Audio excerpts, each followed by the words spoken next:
Day 3 after murdering somebody. Wow! Don't put that on camera.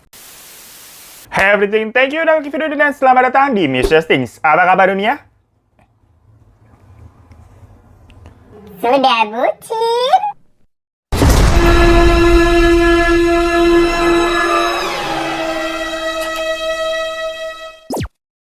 Hai gengs, duh semangat banget ya gue nih hari ini karena pakai baju baru. Keren nggak nih? Tuh. Ini tuh gue beli dari toko langganan gue. Apalagi kalau bukan brand Kupakai. Yang bahannya tuh bener lembut, adem, halus kayak nyes gitu. Tapi harganya tebak mulai dari 30 ribuan doang. Kan ya kali, makanya kita heran. Nah jadi biasanya memang gue beli brand-brand Kupakai itu buat baju-baju basic yang polos-polos gitu geng. Karena dia warnanya tuh lengkap-lengkap dan bagus-bagus. Gak norak deh pokoknya. Semua kayak daily buat basic itu ada di sana. Dan di situ juga modelnya ada yang reguler sama oversize gengs. Jadi lengkap, enak banget. Nah, tapi ada yang baru nih, yang lagi gua pakai kayak gini nih, namanya stitching oversize. Jadi maksudnya nggak polos-polos amat, ada kayak aksen-aksen jahitannya gitu, dengan warna yang kontras, yang kayak membuat lebih statement aja. Dan ini oversize-nya ngepas, bagus banget. Nah, sama mau info juga gua nih, kalau nanti tanggal 7 September, Kupakai mau ulang tahun yang pertama, happy birthday ya, dimana ada flash sale, yang harganya cuma dari 10.000 doang via Shopee itu kalian belanjanya di sana ya. Sama ada giveaway juga, dengan hadiah jutaan rupiah. Yang caranya gampang banget. Kalian tinggal bikin video reels di Instagram, sekreatif mungkin terserah kalian, dengan pakai baju-baju dari Kupakai. Pokoknya kalian follow aja deh Instagramnya mereka untuk info selengkapnya.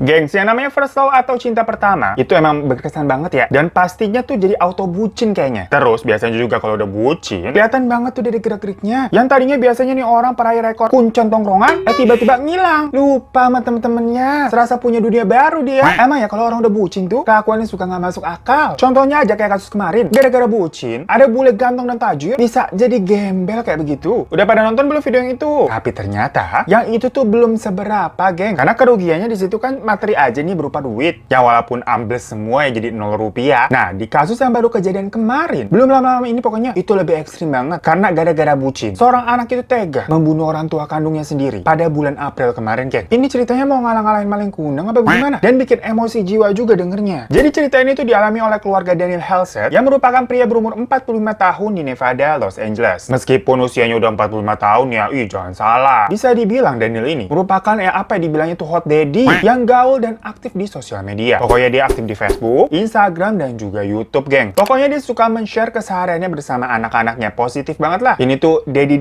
goals gitu. Yang kelihatannya memang sebagai bapak yang sangat sayang sama anak-anaknya. Sebelumnya, Daniel diketahui pernah menikah dengan seorang politikus yang punya nama banget di Amerika. Bernama Elizabeth Halgelian. Diketahui Elizabeth ini merupakan seorang politikus dan juga senator termuda di sana. Makanya, mantan istrinya Daniel ini itu bisa dibilang ya tokoh ternama. Dan dari pernikahannya dengan Elizabeth itu, Daniel memiliki 3 orang anak. Yang pertama namanya Medena, terus ada Sierra, dan yang ketiga adalah Jordan. Setelah menikah pada 16 Maret 2001, sayangnya setelah 10 tahun pernikahan mereka, Daniel ini diketahui kayak semacam tersandung kasus pencabulan. Karena kasus tersebut pada November 2011, Daniel ini akhirnya mengajukan gugatan cerai ke istrinya. Jadi di sini mungkin karena istrinya senator kali ya, yang ternama. Makanya saat suaminya tersandung masalah, itu pastinya juga bisa mengaruhi karir dari sang istri. So walaupun yang bersalah ini Daniel istilahnya, dia juga lah yang mengajukan gugatan cerai, biar kayak nama baik istrinya tuh tetap terjaga. Bukan istrinya yang menceraikan kan jatuhnya. Jadi mereka pisahnya secara baik-baik. Dan gak banyak drama lah. Beda nih sama teman kalian yang pacarannya juga kagak. Tapi giliran gebetannya nih deketin cewek lain. Dramanya heboh banget bikin status tuh nyindir-nyindir di Instastory. Pokoknya setelah mereka resmi bercerai, ketiga anak mereka ini lebih memilih untuk tinggal bersama ayahnya. Mungkin karena emaknya sibuk kali ya. Ya udah pokoknya ketiga anaknya itu hidup dengan bahagia, walaupun hanya tinggal dengan ayahnya saja. Dan yang cewek-cewek ini juga sering kayak ikut kontes kecantikan gitu, geng. Hampir pernah menang loh pokoknya. Ya maksudnya di sini bisa dibilang hubungan ayah dengan anaknya itu berlangsung baik dan menyenangkan. Jadi walaupun tinggal dengan sosok seorang pria, tetap diurusin tuh ikut-ikut kontes kecantikan. Dan mungkin karena masih kecil juga kali ya, masih pada gemesin bun, gampang gitu diatur. Beda sama kalau udah puber mah, bikin senep kelakuan biasanya.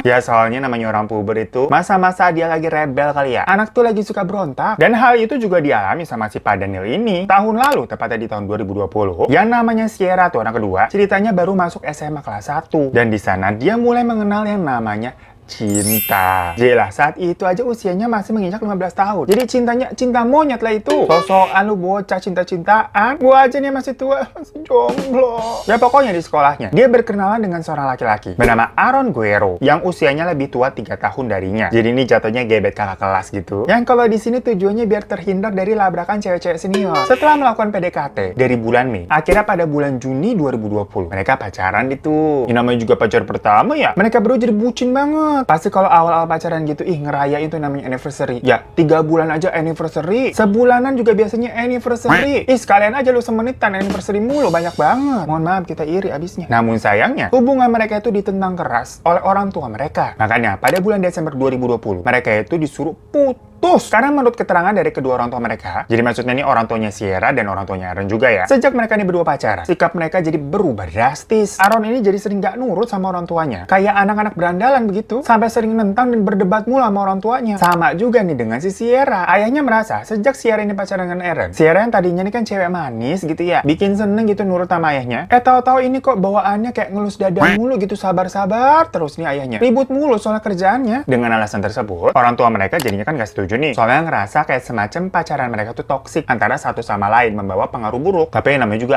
ABG. Pasti lagi bandel-bandelnya itu bun. Susah banget dibilanginnya. Jadinya mereka tetap pacaran aja tuh, tapi backstreet. Nah, back itu kan artinya belakang ya. Dan street itu jalan, berarti di belakang jalan. Samping pengkolan rumah situ kali ya. Sepi emang di situ. Gelap soalnya deket kuburan. Jadi kalau pacaran kagak ketahuan. Dan ketika backstreet, Aaron sama Sierra ini yang udah merasa lelah juga ya sama hubungan mereka nggak direstuin mulu, akhirnya mempunyai ide gila buat kabur keluar kota di tahun 2021 ini. Gila ya, anak SMA udah mau kabur-kaburan kayak kawin lari. Belum tahu aja lu Neng Tong. Gimana itu pusingnya bayar listrik, bayar air, itu gas buat masak habis, beras tinggal dikit, minyak goreng tinggal 2 tetes, belum lagi tagihan cicilan panci. Idih. Aduh pusing kalau ngomongin begituan. Dan pas mereka udah nekat nih merencanakan buat kabur, mereka kepergok duluan tuh sama orang tuanya. Karena tahu nih anaknya udah menekat banget udah mau kabur-kaburan. Akhirnya orang tua mereka yang tadinya cuma marah-marah nyap-nyap doang, malah makin nerapin peraturan yang ketat banget kayak prokes, di mana mereka dilarang untuk bertemu satu sama lain. Hitung-hitung kayak PPKM level 99 kali ya. Sejak saat itu, hubungan Sierra dan bapaknya Daniel ini menjadi sangat kacau. Tiap Sierra di rumah pas-pasan nih sama Daniel nih, mereka selalu ribut aja gitu kayak kucing mau berantem.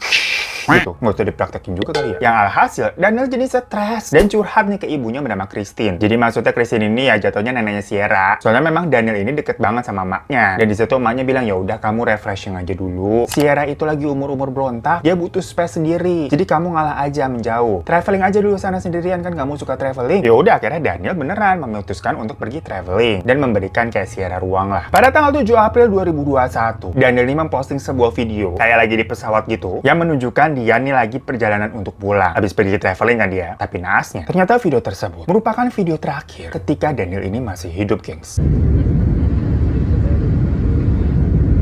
Nah, hal itu pertama kali diketahui oleh si ibunya itu tadi, Christine. Jadi Daniel ini kan biasanya tipe-tipe selalu ngasih kabar ke emaknya. Tapi tiba-tiba kok hilang gitu aja, nggak ada kabar. Nah, sang nenek ini Christine bingung dong. Kok tiba-tiba anak gue kagak bisa dikabarin? Gak biasanya nih. Dan yang namanya seorang ibu kayak udah punya feeling yang nggak enak kali ya. Tapi dia tetap mencoba untuk berpikir positif. Mungkin anaknya lagi kecapean, terus ketiduran, nggak sempat ngabarin. Yaudah deh, tunggu aja sampai besok pagi kali ya. Nah, besoknya, Daniel tetap nggak ada kabarnya, gengs. Nah, si Christine ini makin khawatir kalau ada apa-apa. Tapi kayak, coba tunggu sampai besok lagi kali ya. Ternyata udah ditunggu 2 hari, tetep aja kagak ada kabar, nggak bisa dikontak. Makanya dia berinisiatif untuk minta tolong ke tetangganya Daniel buat ngecek rumahnya. Setelah tetangga itu datang, dia mencoba untuk ngetok-ketok tuh, tapi nggak ada yang bukain. Dan pas ngeliat ke pintunya kok, nggak dikunci nih, ya udah dibuka sama dia. Masukkan pelan-pelan. Siapa tahu si Daniel sama anak-anaknya lagi di lantai atas jadi nggak denger. Tapi setelah baru beberapa langkah, dia kayak langsung mencium apa nih bau menyengat, semacam bau bensin yang dibakar gitu, geng. Tapi sih dia nggak ngeliat ada api di rumah itu. Akhirnya dia jalan lagi nih lebih ke dalam, dan baru beberapa langkah, dia melihat kayak ada bekas-bekas mayat gitu. Dengan ketakutan, akhirnya dia langsung menelpon 911. Gak beberapa lama langsung 911 datang dan memeriksa ke dalam rumah. Ternyata, di dalam bagian rumah itu sudah hangus terbakar, geng. Setelah seluruh ruangan diperiksa, polisi akhirnya menemukan mayatnya Daniel dalam kondisi yang sudah habis terbakar. Mayat itu diketahui dimasukkan ke dalam kayak sleeping bag gitu, tapi kayak cuma setengah badannya aja, kayak buat dibungkus habis dibakar. Nah, polisi kemudian membawa mayatnya itu untuk diotopsi dong. Dari hasilnya ternyata ditemukan ada 77 bekas luka tusukan, di mana 42 tusukan. Itu berada di kepala, leher, dan di perut. Dari jumlah tusukan yang banyak banget itu, polisi yakin kalau pelakunya itu motifnya adalah dendam kesumat. Karena sebanyak itu, gengs. Jadi kayak udah mati tapi tetap ditusukin terus. Di beberapa meja di dalam rumah tersebut, itu juga ditemukan banyak banget alat-alat yang biasa dipakai untuk memutilasi dan menghilangkan barang bukti. Kayak ada gergaji, ada pemutih, ada pisau, lengkap deh pokoknya. Dan polisi juga menemukan ada struk belanja yang berisi pembelanjaan barang-barang tersebut tadi. Itu dibelinya menggunakan kartu kredit Daniel dengan total sebesar $201 atau 3 jutaan. Dan di hari yang sama, polisi ini akhirnya mencoba kan menghubungi semua orang terdekat Daniel, termasuk anak-anaknya juga. Dan yang membuat polisi curiga, cuma Sierra lah yang nggak bisa dikontak nih. Dan di saat yang bersamaan, kebetulan aja nih, orang tuanya si Aaron itu ngepas banget pas datang ke rumahnya si Daniel. Karena Aaron ternyata sudah kabur dari rumah mereka semenjak 8 April. Jadi dikira orang tuanya si Aaron tuh lagi nginep di situ sama Sierra kali. Tapi bukannya ketemu sama Daniel. Orang tua Aaron ini ketemunya sama polisi justru kan. Nah di sana mereka speechless banget, gak bisa ngomong apa-apa. Pas dibilangnya sama polisi nih, kemungkinan Aaron dan Sierra diduga telah melakukan pembunuhan terhadap Daniel. Ya iyalah, kaget banget itu pasti ya. Orang ini lagi nyari anaknya kan kucuk-kucuk gitu. Malah ternyata dikasih tahu anaknya lagi buron. Ya udah, polisi di situ bergegas mencari Aaron dan Sierra. Sampai beberapa hari setelahnya, tepatnya pada tanggal 13 April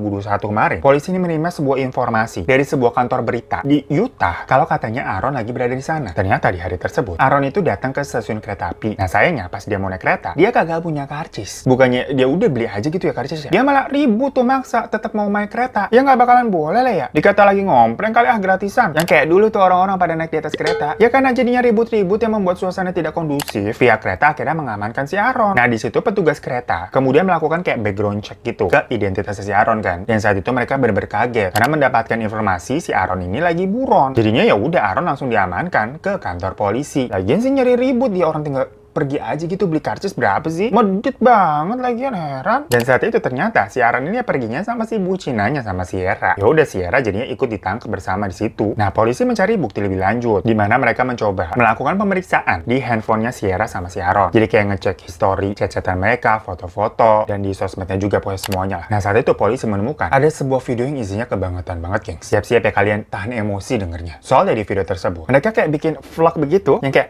"Hai gengs, kita udah hari ketiga nih abis bunuh Papa Daniel, sekarang kita mau pergi nih menikmati hidup." Terus kayak ngomongnya sambil ketawa-ketawa sambil seneng-seneng. I don't know what to say. Welcome back to our YouTube channel. After Day murdering, day 3 after murdering somebody. Wow! Don't put that on the camera. It was worth it. And we had sex a lot today. It was worth it. I got plenty of sex. So I was payment for doing it. Nggak ada sedih-sedihnya atau menyesalnya. Ih, gila banget nggak tuh? Padahal Sierra ini kan maksudnya anak kandungnya si Daniel sendiri ya. Tapi dia di situ malah senyum semeringah. Udah gitu di situ Aaron bilang kalau katanya memang Daniel ini pantas dibunuh. Dan di video itu mereka juga bilang kalau setelah mereka membunuh, itu mereka sangat puas banget rasanya. Dan langsung mantapan berkali-kali. Karena ternyata membunuh seseorang itu membuat mereka bergairah. Lah apa kabar dunia sudah nggak ngerti saya. Dan memang tampaknya berarti ini pembunuhannya sudah direncanakan ya, geng. Karena tadi tuh alat-alat buat ngebunuh sama ngilangin jejak udah dibeli sebelum mereka melakukannya. Dan karena udah bukti-buktinya udah jelas, mereka langsung dijerat dengan pasal pembunuhan berencana. Tapi karena kasus ini masih tergolong baru ya, baru beberapa bulan kemarin, makanya belum ada putusan yang pasti nih, yang resmi tentang hukuman apa yang harus mereka terima. Karena sidangnya itu masih bergulir sampai saat ini, gengs. Nah gengs, gimana menurut kalian tentang anak-anak bucin nih yang tahu-tahu jadi dajal begitu sikapnya? Gila banget ya, masih bocah itu juga paling cintanya cinta monyet. Ya gimana nggak dibilang hubungannya toksik? Kalau endingnya kayak gitu, kalau beneran cinta dan hubungannya sehat, ya harusnya bisa membuat pribadi ini sesamanya jadi lebih baik. Ini malah ngebunuh bapaknya, dibakar terus mantap-mantapan kan nafsu. Lah kan ego. Jujur cukup speechless nih gua sama cerita-cerita kayak gini. Kalian kalau punya hubungan ditelah lagi lah ya, itu hubungannya sehat apa enggak? Jangan jadi bucin terus gelap mata, terus nggak pakai logika. Ya dalam kasus ini jatuhnya apa kali ya? Happily ever after di dalam penjara? Amit-amit mah ogah. Ya thank you semua yang udah nonton. Jangan lupa untuk klik subscribe yang belum. Kalau kalian belum subscribe tuh di bawah diklik gitu. Kalau udah sih terima kasih banyak buat udah support. Juga boleh minta like-nya ya. Dan jangan lupa juga follow Instagram gue @HeroTaradivan. Sampai jumpa di kasus misting selanjutnya. Assalamualaikum.